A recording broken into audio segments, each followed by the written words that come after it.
Okay.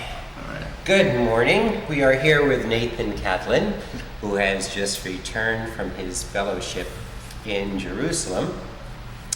And I understand that Nathan is the owner of a new tattoo.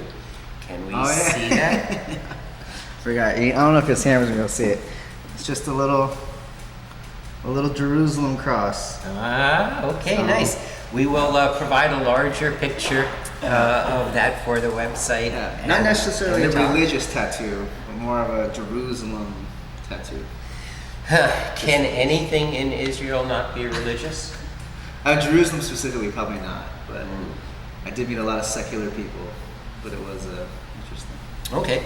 I usually start by asking people about their anxieties and preconceptions before they went. I think Jerusalem in general is the Middle East problem is kind of like, obviously includes that, but a lot of people think about that like I did. When you think about Iran, Syria, just any of these countries. And I think Jerusalem also is, known for a battleground in terms of Palestinians and Israelis, at least in terms of Western culture. So I think, what my brain went to when I first heard I was going to Jerusalem was I'm going to go to maybe a very, not backwards, but a very kind of interesting area where I won't know the customs, the cultures, and maybe some violence is going to occur. And it was I didn't think he would send me anywhere very dangerous, so I put my trust in that. And then, like I said, when I told people I was going to Jerusalem, most of them just went, oh. I kind of like a hesitant. And then, I got the funny questions like, do you have life insurance? Do you know what you're doing there? Are you sure you want to go? I mean, because I think all you hear about on the news is the conflict of what's happening there. At least on this side. At least this is what I hear. Yeah, it's interesting in a way when it comes from other artists. Especially now, if you go onto the State Department website, they will pretty much recommend that you go nowhere. Yeah, they told me. Oh, yeah, I checked the website too because I was hesitant, and they said, be careful anywhere in the Middle East. Israel's all right. Never go into West Bank. Never go into Gaza, which I was so far away from Gaza anyway. But the West Bank is literally a 5-minute walk from my house. So they said, you should never, as an American citizen, you should probably never go there. Or if you're there now, you should probably leave as soon as possible. Yeah. I did have one young guy who was probably in the 18-year-old range when I was in Ramallah that was kind of giving me a confrontative evil eye. But that was the only situation that I ever saw. And the reality is when you go to these places that they say are dangerous, they're probably not a whole lot more dangerous than...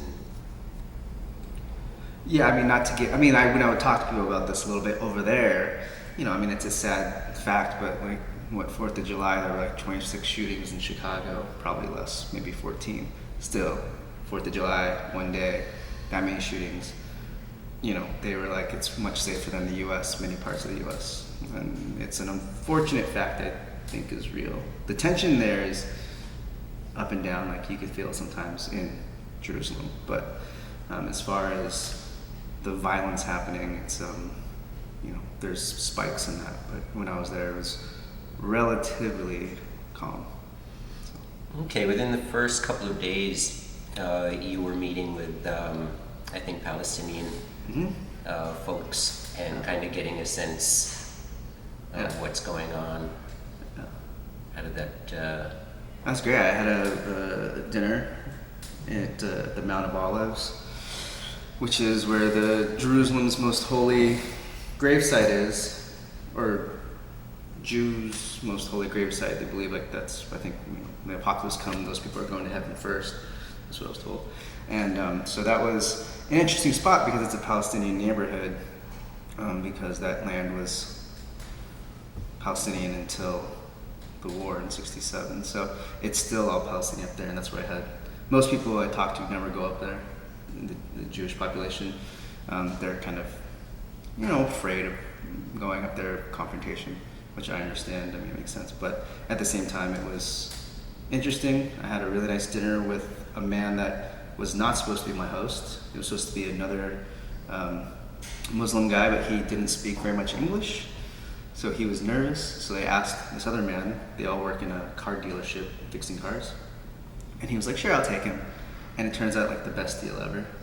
Because this guy was maybe 65. Well, he was born in 1950. Yeah, so was that 67? So, he was born in Jordan. Even though he was born in Mount of Olives, it was still in like Jordan. So he was actually born in Jordan. And he's very traditional Muslim. But, I mean, he took me everywhere. He was the sweetest man. Bought me all this food. I offered to pay for some of it. That was a big no-no. He was like, it's all on me. Took me to his family's home. His wife cooked the most amazing meal. And he gave me a background on how he feels about the situation. And it is interesting being a tourist or someone visiting because no one, he gave me really good things to think about without adding maybe some of the more extreme views that I'm not sure if he has or not. But, I think as someone coming in, he wants to share his story without alienating me, which I thought was really polite of him and also very smart in terms of giving me a story without, making me feel uncomfortable. And then, was he optimistic about the situation? The truth is, all Palestinians are.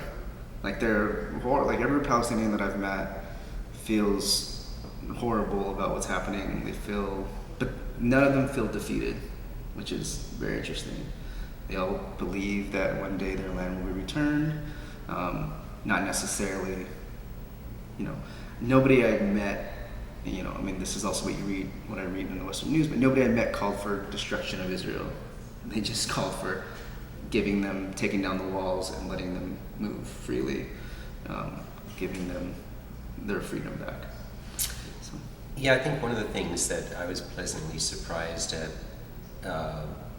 is how much positive interaction there is between Arabs and Jews in marketplace and just in general.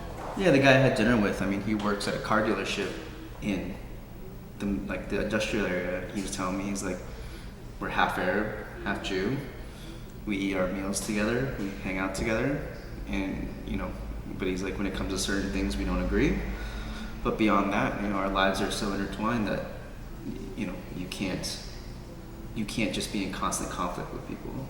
You have to understand them and deal with them. And he's like, yeah, they're friends at work. I don't know, after work, it's a different situation. But I don't think everybody I've met there, nobody wants necessarily conflict.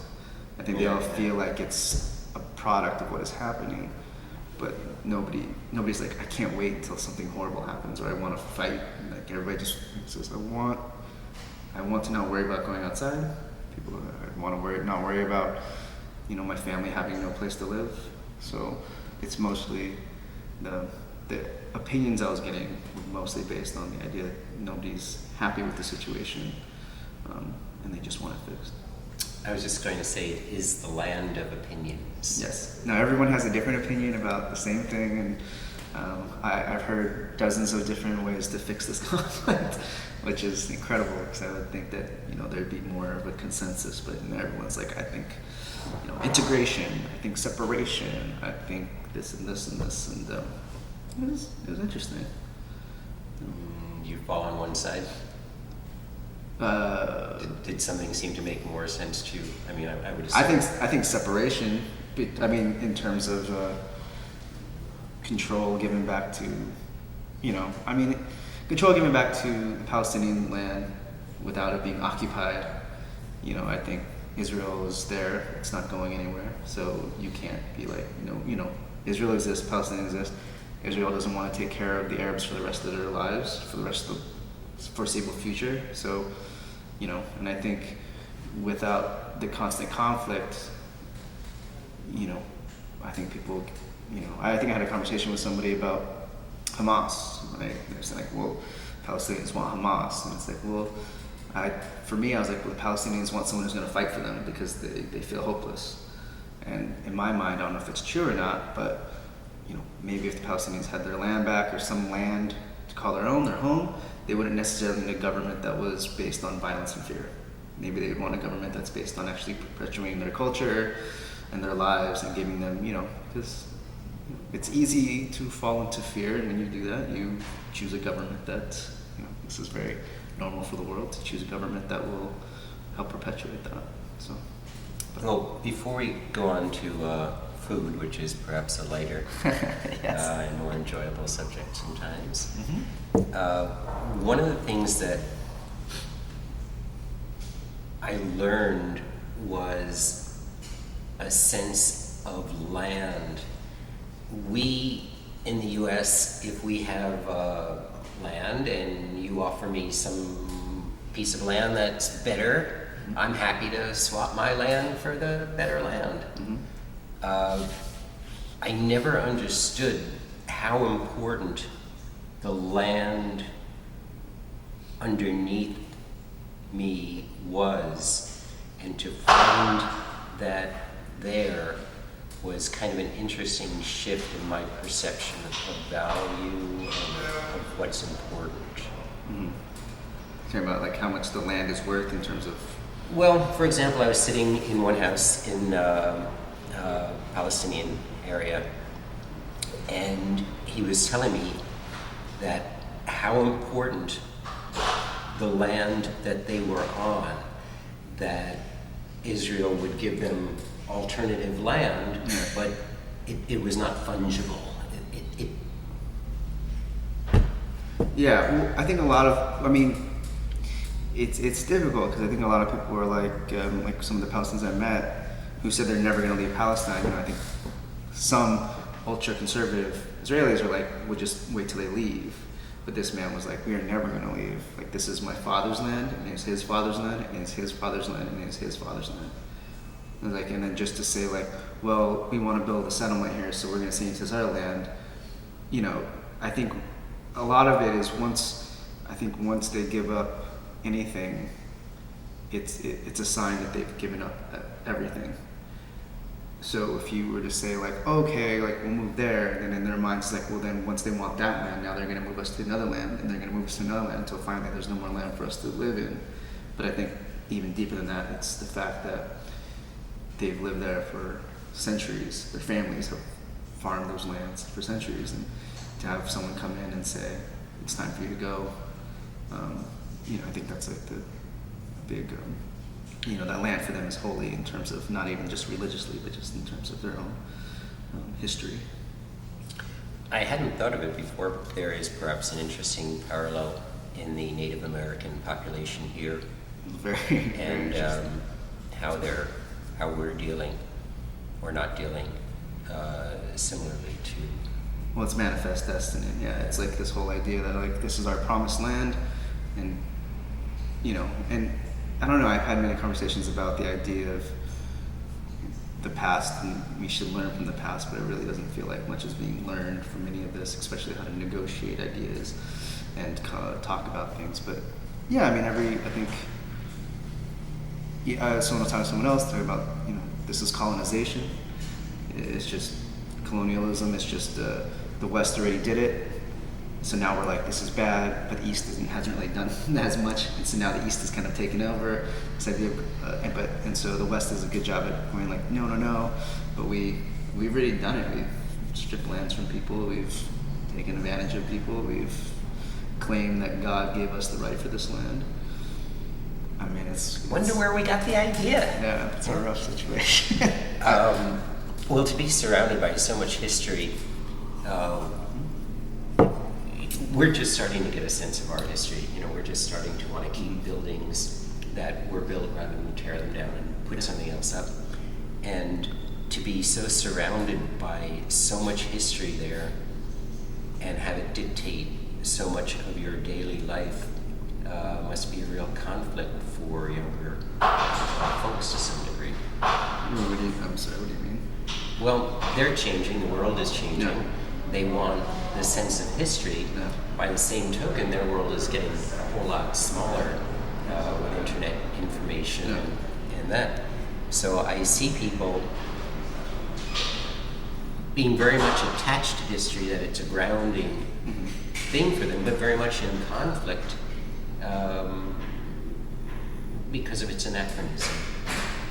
You know, people who are there who are not religious, who are secular, but they're still governed by the Sabbath, Yes. for example. Mm-hmm.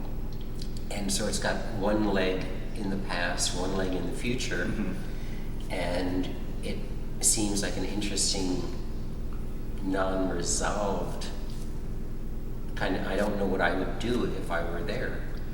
Yeah, I mean, that's for a lot of people. It's a bigger, not bigger, I don't think it's it, but it's an equal conflict between the ultra-conservative or the ultra-orthodox, which believe that time basically stopped 100 years ago or something like that, and people who are moving forward, and the way that it dictates laws, dictates the way things run. I heard that if you in the market, if you open it's owned by Jewish owners. If a Jewish owner decides to open their market on the Sabbath, it would cause a huge problem. All the Orthodox people would come out. They wouldn't necessarily turn violent, but they would just stand in front of your store and yell at you until you shut it down. And that was a thing that was happening a lot. But there's ways to get around it. I heard about one man that what he does is every Friday night he sells his store to an Arab man who works for him. So then the store is technically owned by an Arab for the day. That's a great story. They keep the market open, and then on end of Sabbath or end of Shabbat, Sabbath, the Arab man sells it back to the Jewish man, and now he can run the store, so he can have it 7 days a week. I learned a lot about the culture there. Is nothing is set in stone. No rules, religious-wise or anything, cannot be finagled into making it make sense for them. So in terms of, that's how they figure out how to, talk about the past and the present, or the past and the future. I went to a Shabbat dinner, and everything's on timers, right? You can't turn anything on yourself, but if it turns on by itself, you didn't spark the flame. So you can still have electricity. It's just you can't be the one to flip the switch. So you have a timer that does it for you. You have a timer for the hot plate. You have a timer for this, timer for that. It's just interesting to me. Well, it's interesting also for me whether or not you're actually observing the principles that were there, or whether you're figuring out your workaround. That Yeah, it's the funny thing. There's these poles that go all around a lot of these ultra-Orthodox neighborhoods, and they look like electrical poles with wires that go across.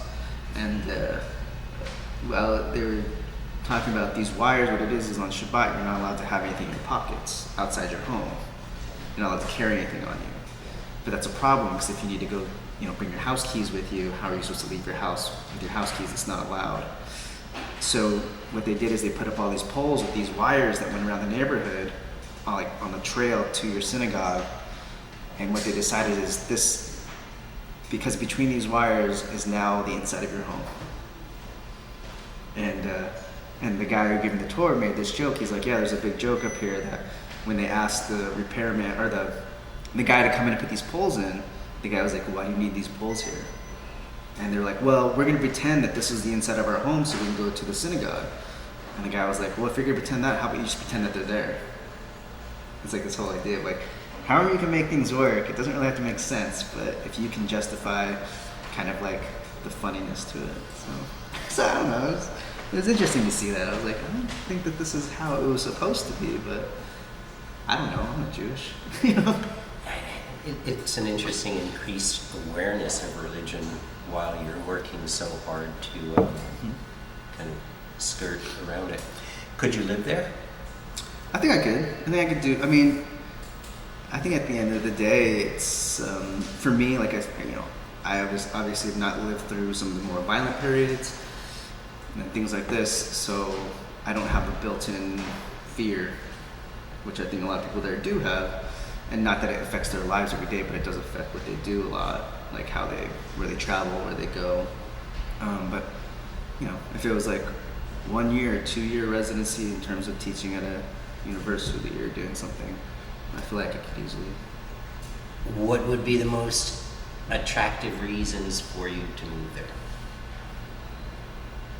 I think mostly that it's different, and it'd be like this 1 month was more of like an adventure in this weird way. It wasn't, but it was a very normal. Like I wasn't doing these crazy outlandish things, but at the same time, it was so much different than the life I usually live.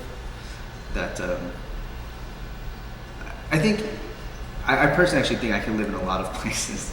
I adapt I feel like very easily to places, and I think the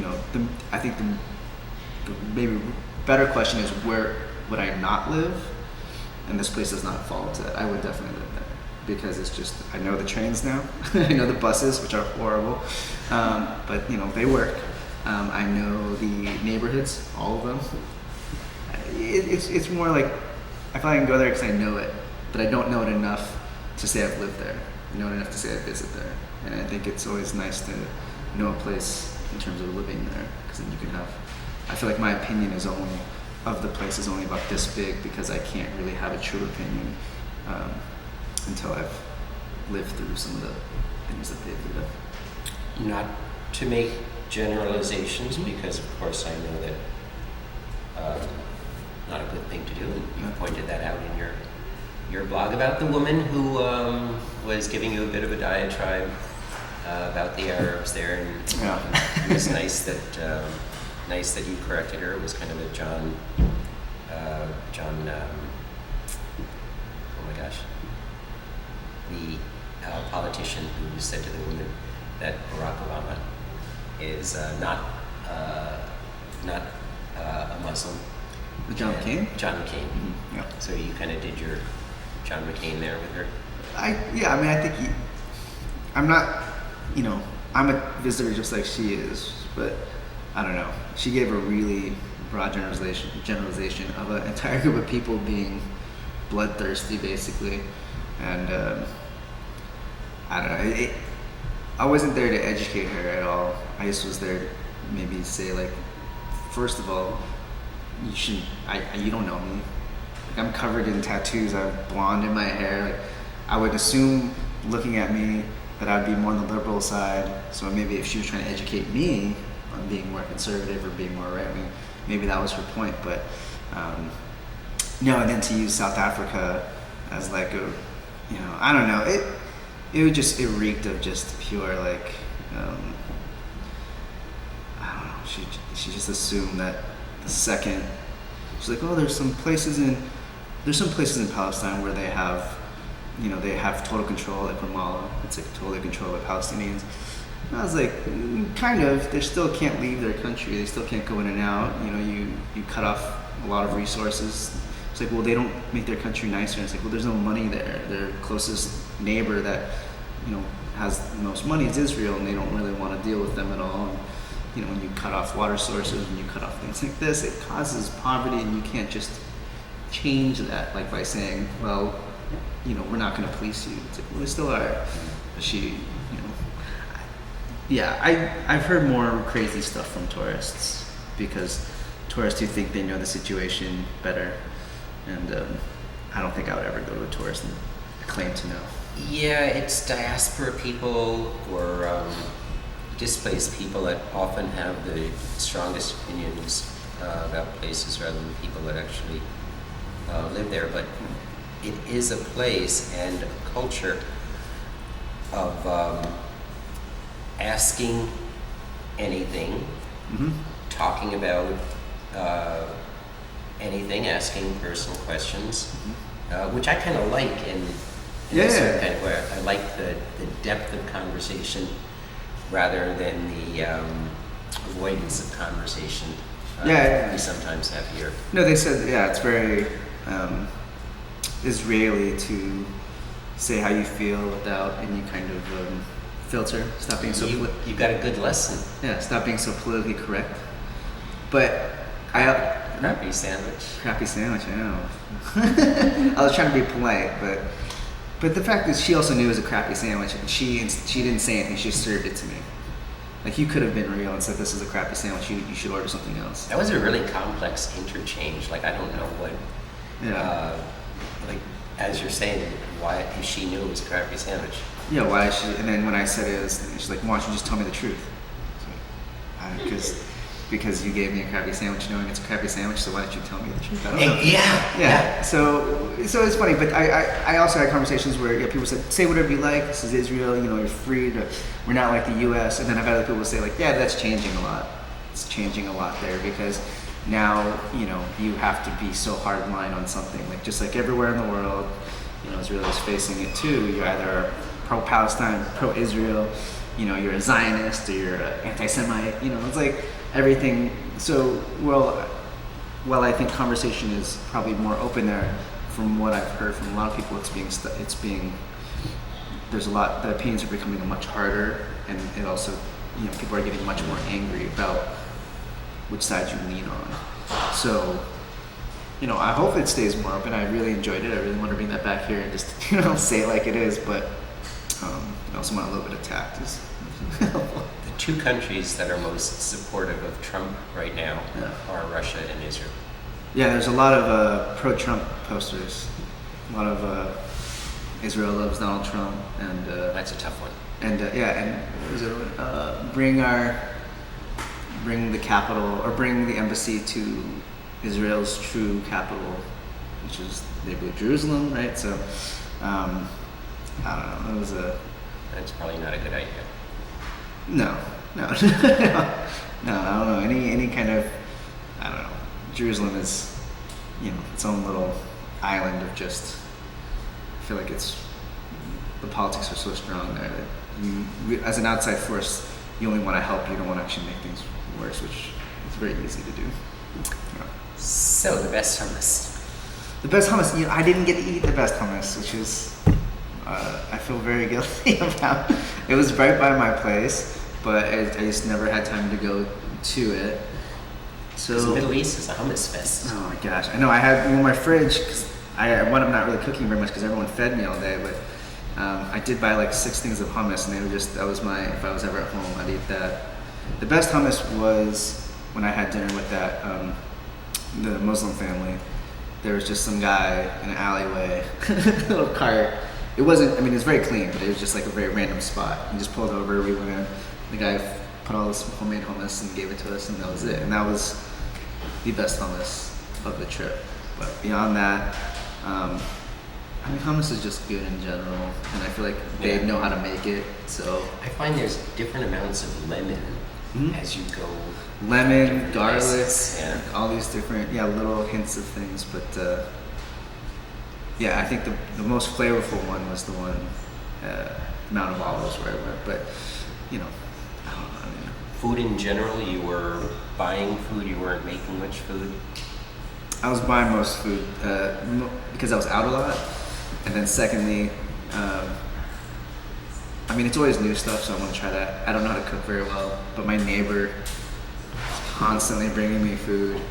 I think it was like she adopted me or something. That's nice. It was very sweet. Like people said, "Oh, you're traditional Israeli grandma," and I was like, "Yeah." She gave me food every day, and then if I wasn't there because I went on, a couple overnights, she would say like, "Oh, I came yesterday." As well, she's like, "I came yesterday, but you weren't here, so I have it today."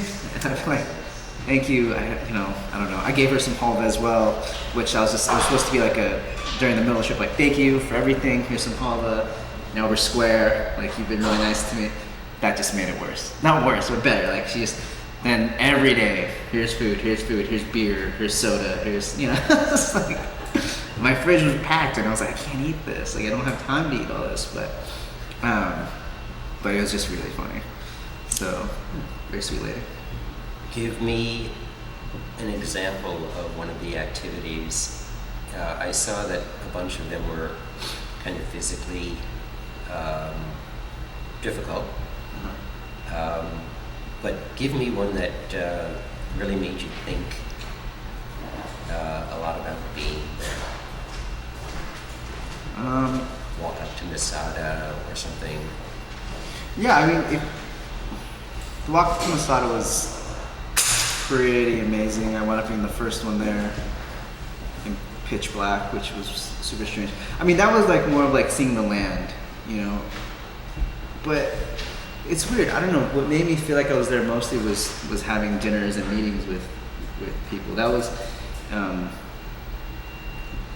yeah. What made me feel like Jerusalem was more the people, not necessarily the sites. I guess the sites were very awesome, very, you know, made like in terms of history and all these things.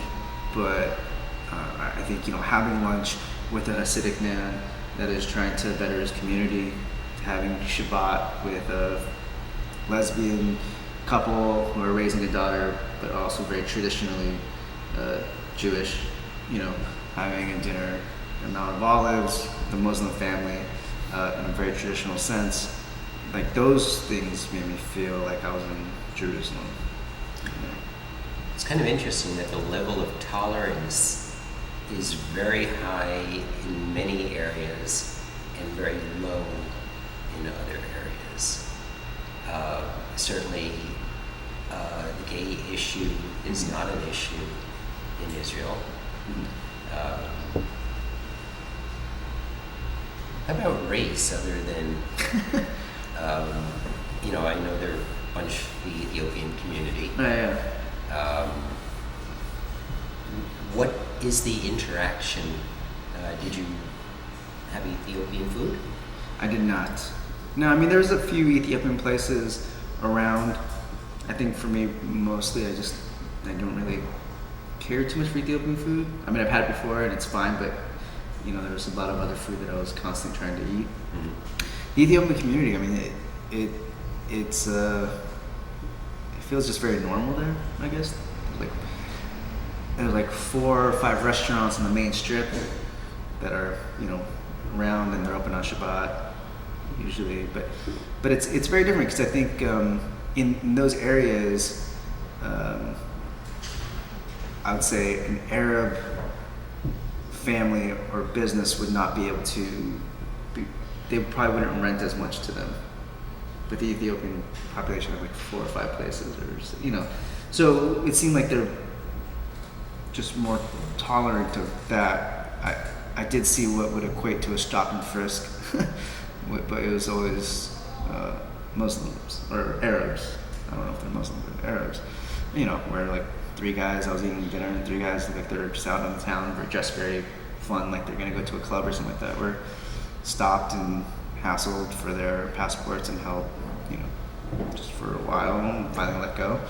But it was like, it was interesting to see that I think the main issue there, Asian people are kind of around, more seen as tourists. You know, there's a big Filipino population because they're the housekeepers for everyone. Yeah, so they call them like Filipinis or something like that. I don't know. I did get asked a lot if I was a Filipino because it seems like what they do there. When I was crossing borders, I never had a problem, but there was a Filipino couple that was detained at the border trying to get into Israel because all I heard was like, you overstayed your time. I took them off the bus and that was it. So I don't know what that was about, but it was interesting that there's a big. I saw a stand-up comic. He talked about that, like about how he said it's openly okay to be racist in Israel. They say it all the time. The Filipinis are around, you know, which I guess I didn't really see as racist. But I also don't know the context in which he was talking about. But he said it more like, I mean, it was a comedy show. So afterwards, he was like, "Oh, I didn't know you were Asian. I might be one who said that." He's like, "Well, I don't care. I'm not Filipino, but also, I mean, like, I have no idea what's happening. Like, I don't understand the joke here." But I laughed because we were the only ones in the club, so I was gonna laugh because yeah. But yeah, it was pretty interesting where some situations you expected a lot of people to pour in and did, and others that, which is what happens here. Yeah, and it was fine. I mean, I think every activity I went on, you know, whether it was crowded or not, was always like I would not have it was very strange being two people in a comedy club with a comic telling Jewish jokes to me. He calls himself the honest rabbi, which I don't know. And he was a very nice man, but it became more of a conversation, and it was very awkward. I kept looking back like somebody would walk in. How old was he? 35. Okay. Grew up in upstate New York.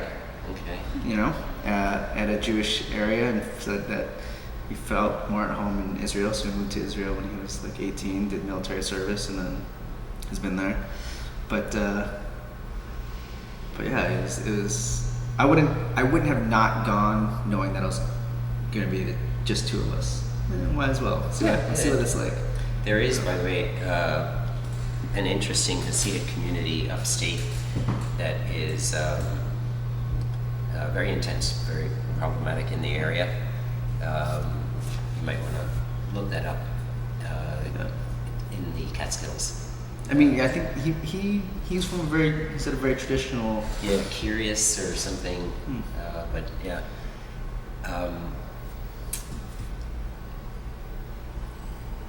I lost the question I was going to ask you.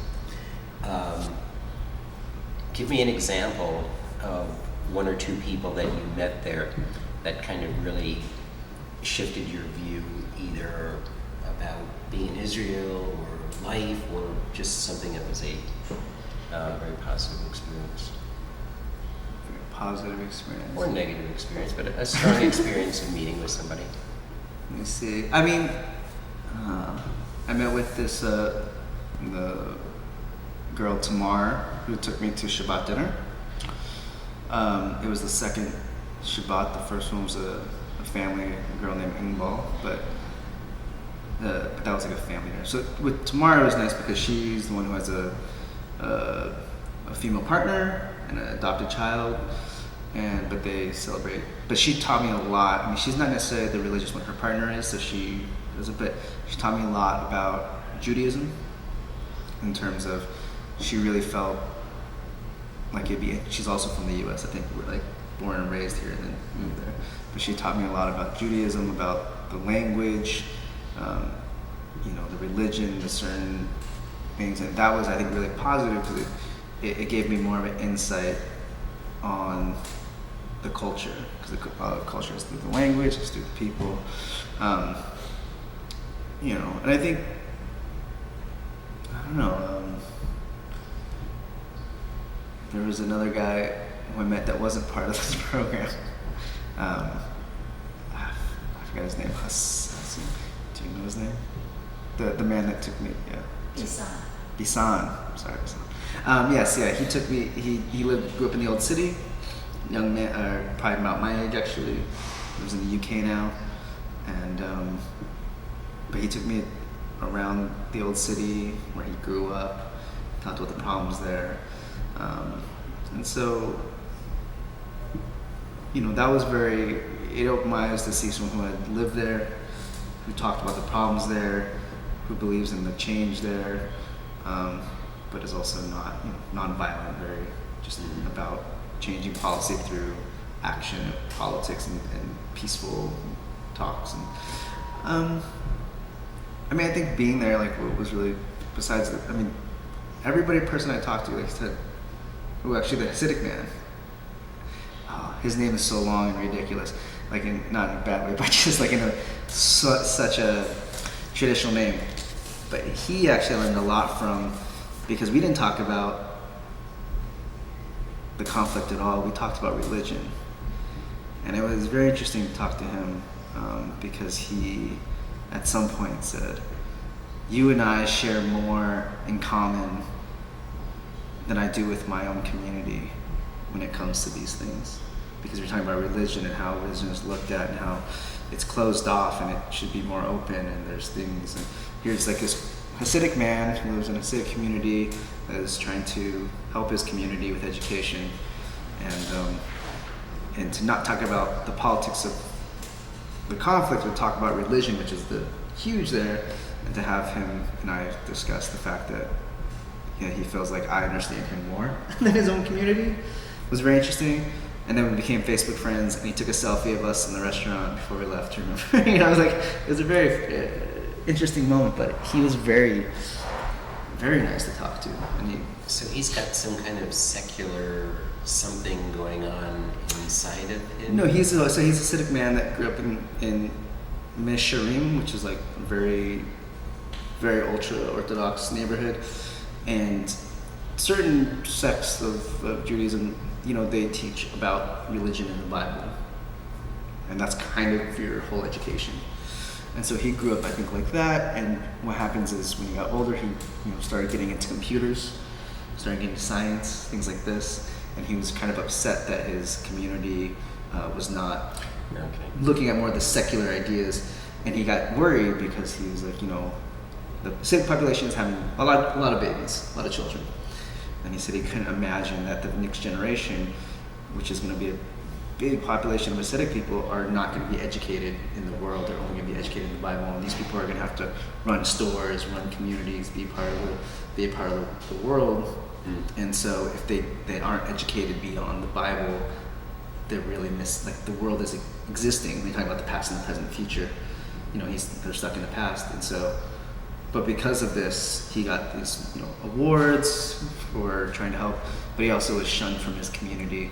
And he was like, I would love to take you and show you around, but if I show up in these neighborhoods, they'll probably want to fight me, and so I can't go back to these neighborhoods where I grew up, where his family is from. Because he's like, they hold protest against me for trying to, bring secular ideas into religion. So much tolerance and intolerance kind of coexisting. Yes. In the same place. I found it interesting that you were able to meet with Maytal, especially coming off her experience here. Was there a communal moment of being assaulted by our program that you shared? I mean, it was just good conversation. Just talked about everything she did in New York. I got to figure out, all the fun stuff that she does here that I've never done here. So that was very interesting. Similarly, stuff you did there, like she. Yeah. Exactly. Yeah. So I think that was like a fun thing to just talk about. We both live in these places, but I've experienced so many things that she hasn't, and she's experienced so many things that I haven't here. Talked about the stress of the program. I think it affects different people. Obviously, different people differently. I feel like I was a little more relaxed in the situation, and she just said it was very overwhelming. I think New York itself is an overwhelming city, and Jerusalem maybe a little less. So Jerusalem is pretty intense. I think it is pretty intense, but I think in terms of it's intense in different ways.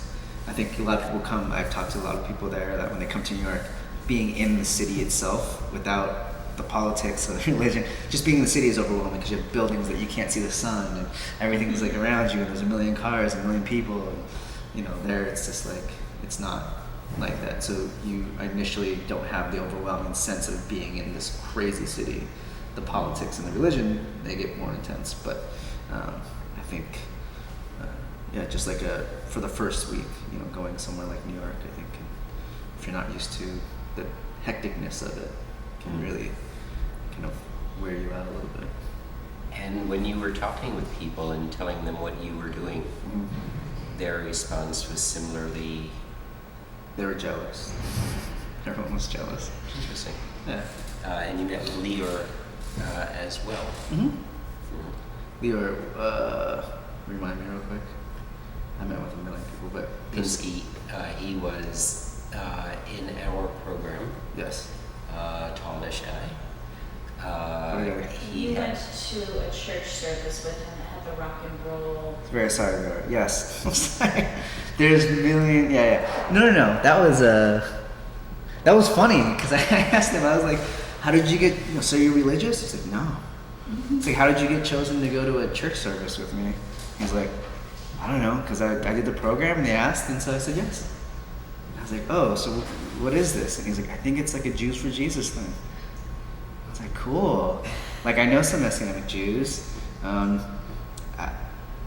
can see how this is. Had you ever heard of them before?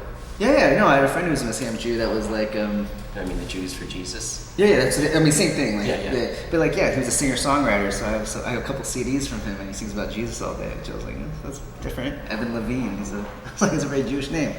But it was a church service. That was the funniest thing about it. I get in there, and I was raised Christian, went to church services all day, not all day, but every Sunday. So I get in there, and I'm like, oh, what's going to be different about this? Nothing, except for half of it's in Hebrew, I was like, okay. And then and people were equally religious as in the synagogue. There's a guy behind me that every 2 seconds, oh Lord Jesus, oh Lord Jesus. And I was like, okay, so everyone here is very outgoing about the religion. No one keeps it inside. So it was fun. We saw them, they sang a bunch of songs. I think I got one song stuck in my head, and I was like, I gotta look this song up. Because I really like Christian music for some reason. I'm really into it. So yeah, there's one song that just kept going and going, but it was fun. It was just like a normal church service in the basement of this very strange building. The building looked like it should be torn down. Nothing was in it, but the church was the most beautiful, well taken care of place. And yeah, but the service itself, and he was very nice to talk to too. He took me to a coffee roasters, and he afterwards made coffee, and we discussed the politics of Jerusalem. And actually, that was a very good conversation too. I feel like I didn't have any bad conversations, which is interesting. I never felt like I was struggling with anybody, and even if it was like not the smoothest conversation, it was very insightful. So, It's not the land of small talk. No, so it was great. And so he was, I remember, we had coffee afterwards and talked a lot. So we have people not only spend a lot of time on their own, but take responsibility for the navigation and everything. Were you more on your own there than you would be here? You mean in terms of like? Just you go home, you're on your own. I was home. I mean, there's weird pockets of time between everything, so it's like 2 hours activity, 1 hour off, or 2 hours off. So I think I had to, be more like. I mean, I went to the market every day, the shuk, because it was just like it was there. Every night I would go out and just walk the streets. On my days off, I'd plan activities. I think I did spend a lot of time at home to just relax a little bit from being on my feet all day. But I think there is, I don't want to go all the way to Jerusalem and then spend my day off in my apartment. Part of me felt like I should, because I was like, well, if the idea is that I'm a local now, right? Like that's it. Like for me, I was like, if the idea is like, what's it like to live in Jerusalem? Then, in all honesty, if I was tired on a Saturday, I'd just sit in my house and watch TV or do something. But I was at the same time like, no, I can't do this. So I did plan trips. I did spend a lot of time out, walking around. It's a very walkable city. It is, yeah. Yeah, and that's why the buses suck. So what I'm trying to get at is the thought process that you had while you were there.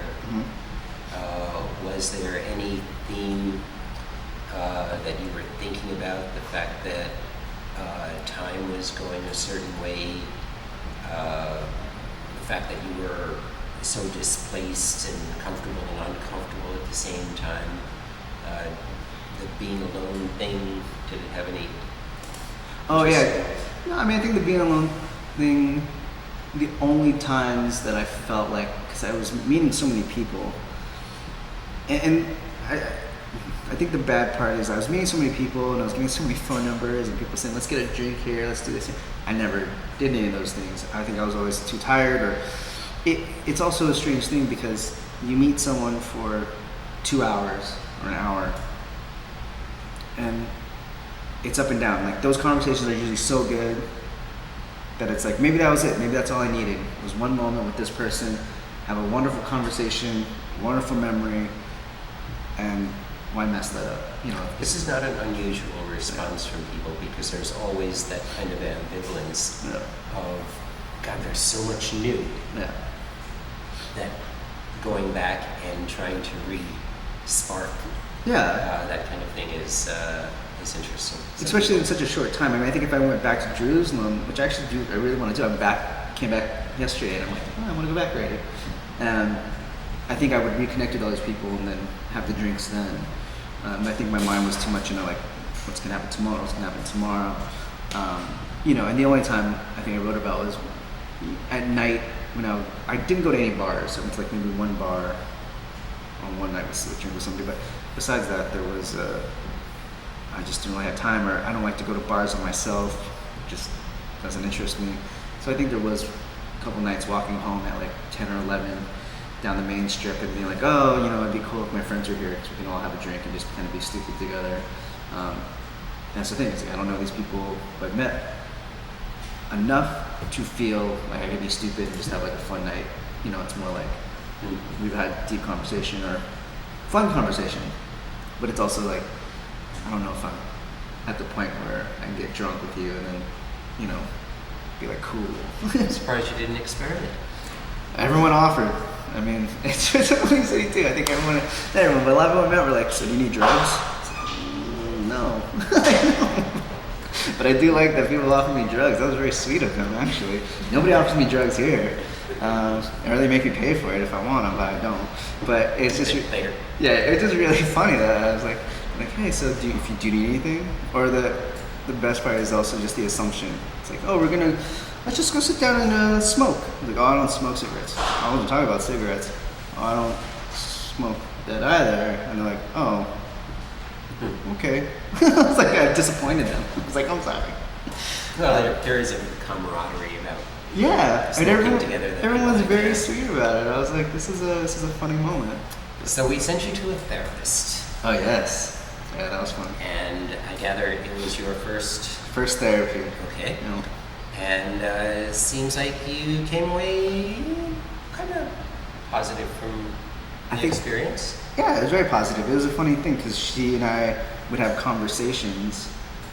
I don't know how therapy works, so I only know from movies. So I was like, is this how it's supposed to go?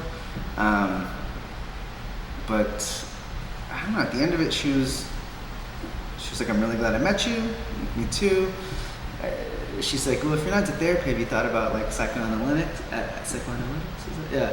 She's like, you think a lot. She's like, you're always thinking about every situation. It seems like you're always thinking and trying to figure things out. And she's like, you seem like you're doing a pretty good job at it, but maybe that'd be more interesting for you because it'd be about, or psychoanalysis, yeah, actually. That'd be a more interesting place for you to go since you seem to already have a grip on some things.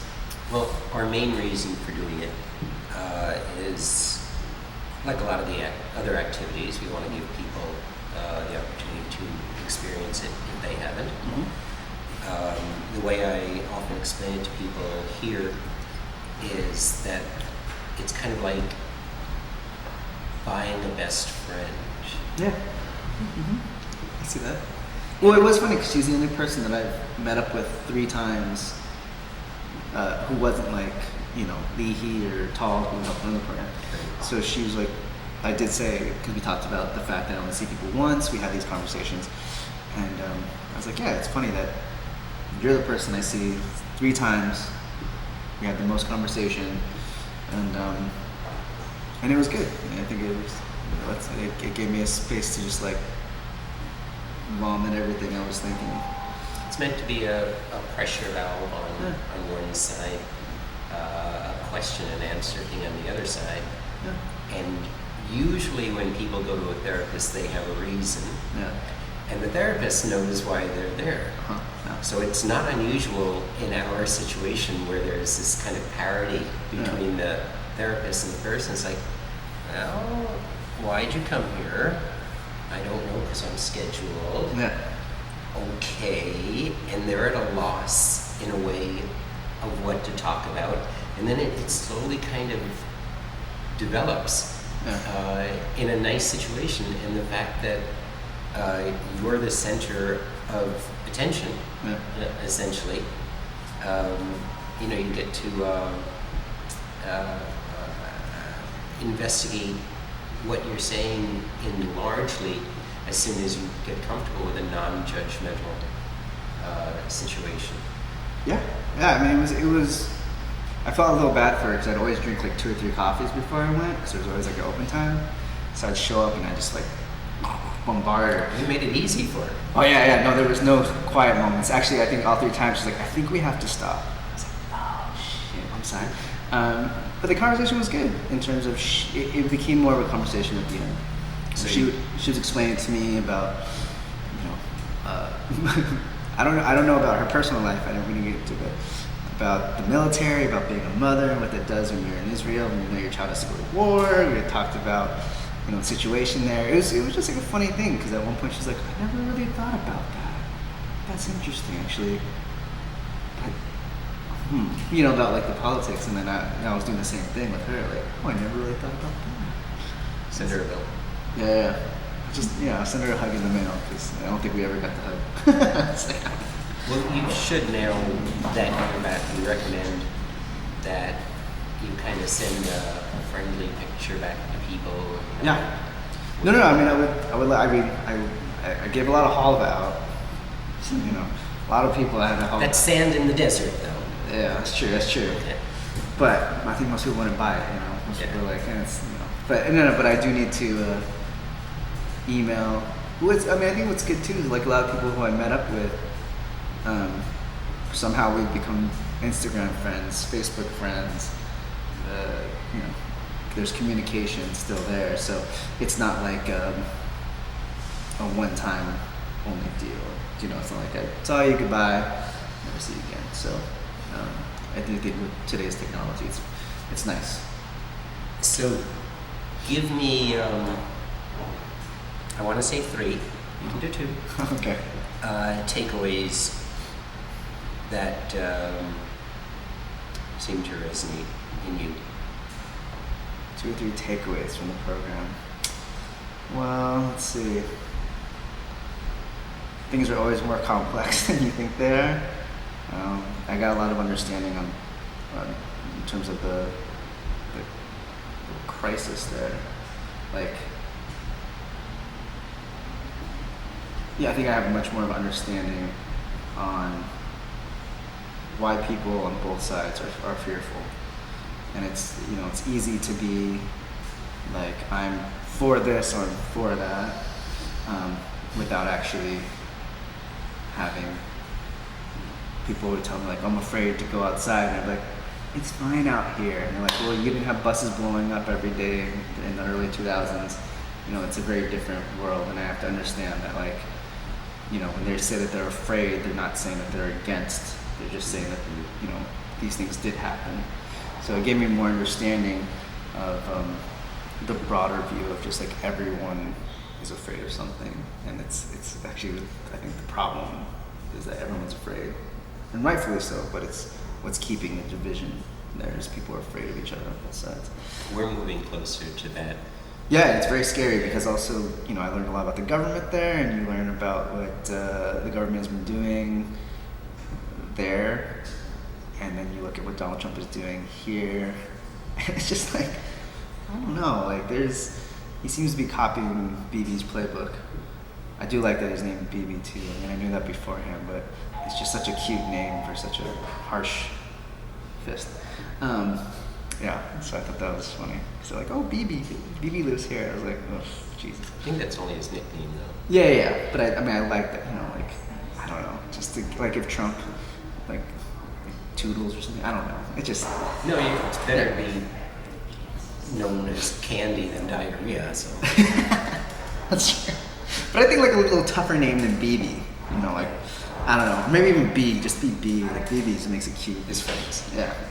And then I learned, you know, I took away, like, the walls that divide us beyond this. I think in my last post, I was talking about the invisible walls and the real walls that exist.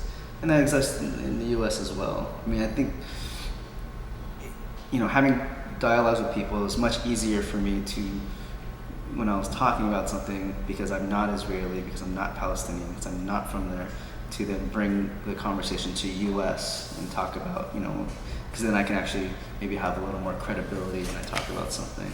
So I did, learn a lot about that. But I also learned about the generousness of people.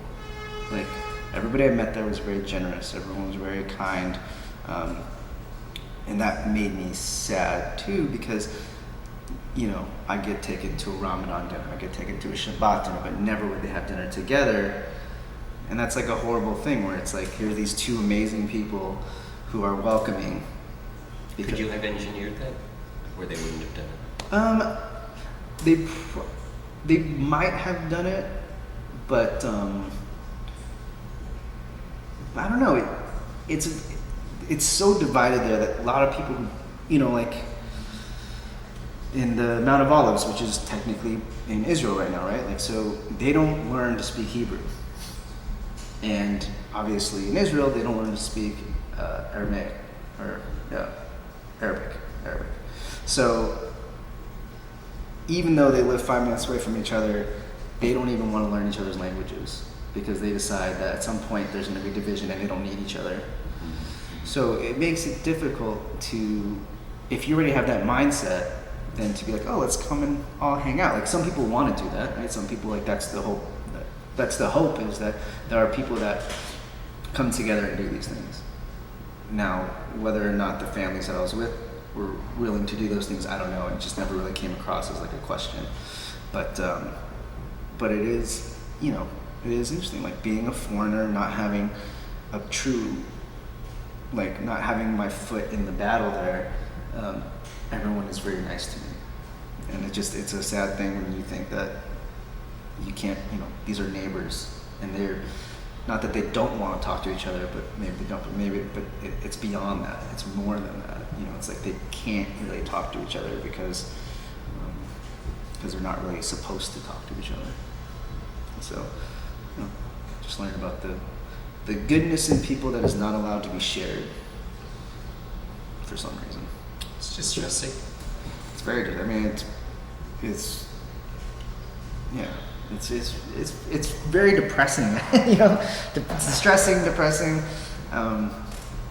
Because when I get to meet all these people, and I'm just like, oh, you're great. Like, so and so would love. No, never mind. I can't really get into that. I can't really talk about these things. Like when Israelis aren't allowed to go into Palestine, and then Palestinians are almost, you have to get a work permit every day to get into Israel. Like, when you have these divisions, it's like, and then I asked them, like, oh, can you not go into an Israel? Can you not go into Palestine because Palestine doesn't want you in there? Like, no, Israel doesn't want us in there. It's Israel's laws. And I was like, well, what a great way to make sure that people never communicate.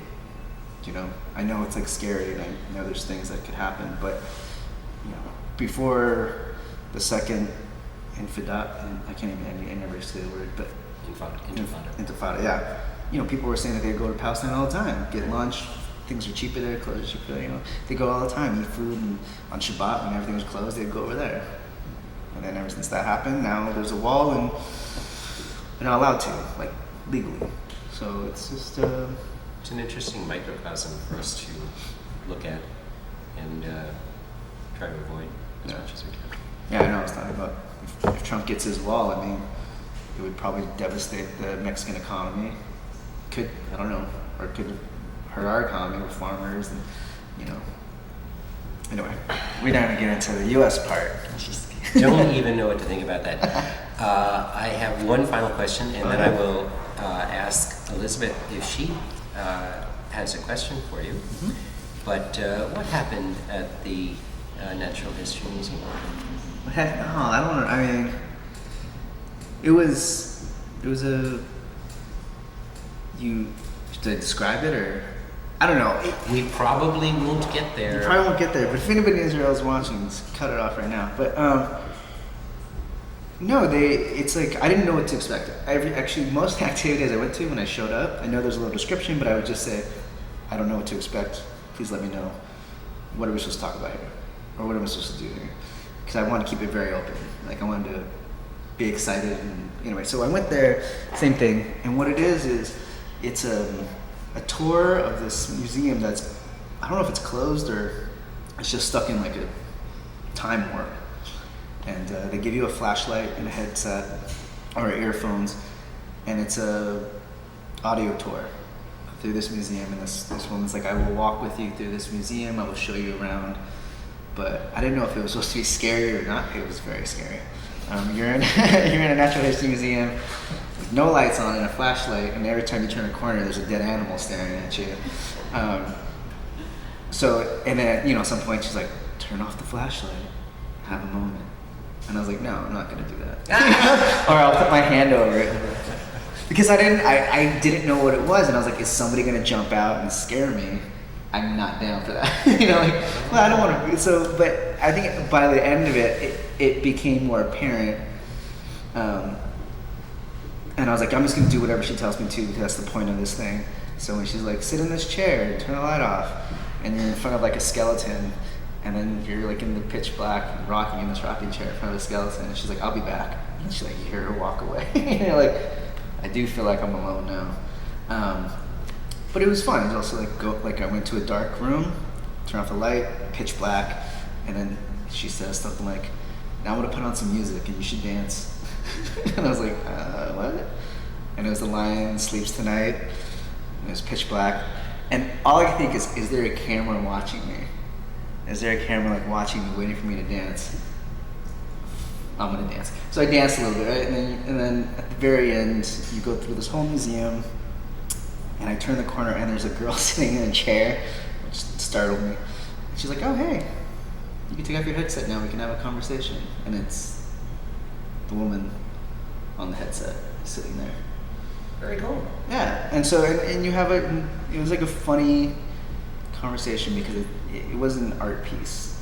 So you get these questions like, can you tell me one moment where you felt like life was great or grand or something like that? I was like, I don't know really what to say to this. But then so I asked her back, and she's like, I don't want to. I was like, no, if you're gonna ask me, I'm gonna ask you. And she's like, shit. So it became more of a conversation, and she gave really honest answers to a lot of things. So it was kind of like a reverse thing, because I don't know. She asked me something like, have you ever felt like you just didn't want to continue? And I was like, I'm sure I have. I can't really remember. But I have you. And she's like, yeah, I didn't want to come here today. She's like, I just wanted to be in bed. I didn't want to come to this. But I did. I was like, well, I'm glad you did. Thanks. Yeah. But, but then it ended really well. She's like, I'm glad I did too. And it was like a nice, but I was like, that was a very honest answer. So we sent you to a land of conflict and you weren't scared, but you couldn't turn off your flashlight. Yeah, I did at the end, but in the beginning, oh man. Okay. You got something? Yeah, so throughout the month, we did a lot of different activities. You learned about a lot of things that you had little exposure to. What are you going to take with you and try to keep engaging or learning about or do in your life in New York, if anything? If anything. Or it all stays in Jerusalem. Yeah, I think it's, no. I think the weight of things here, that's it's very, I guess, I feel like a very typical answer, but I do feel like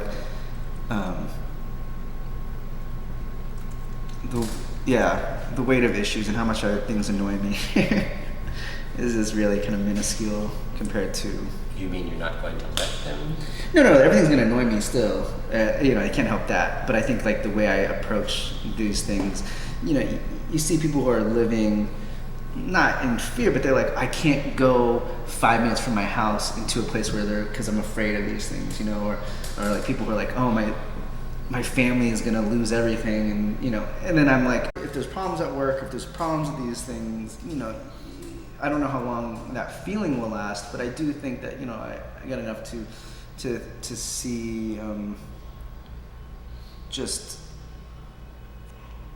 how much a lot of this stuff I should be able to just breeze past, right? What's important? Yeah, what's important, what to focus on. But also I understand that these things are gonna annoy me anyway. I can't. It's not changed my whole perspective.